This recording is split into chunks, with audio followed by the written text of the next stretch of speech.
Dekat steering wheel dia pun ada huruf H, tapi dia tak berupa huruf H. Pada pendapat aku, design Hyundai Santa Fe generasi yang baru ni actually memang antara yang paling handsome dalam sejarah Hyundai ni sendiri. Tapi aku nak tunjuk kat korang Easter egg huruf H yang ada pada kereta ni. Kalau kat belah depan ni korang boleh nampak ada huruf H dekat sini, dekat bahagian lampu kiri dan sebelah kanan.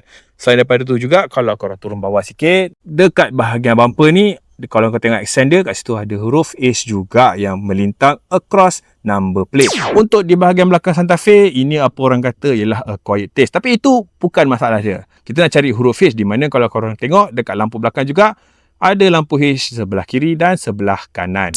Untuk bahagian dalam Santa Fe memang nampak mewah dan motif huruf H tu ada di corong aircon ni. Korang nampak H di sepanjang corong aircon ni. Dan apa yang lagi menarik, dekat steering wheel dia pun ada huruf H, tapi dia tak berupa huruf H tetapi berupa Morse code. Ni Morse code untuk huruf H.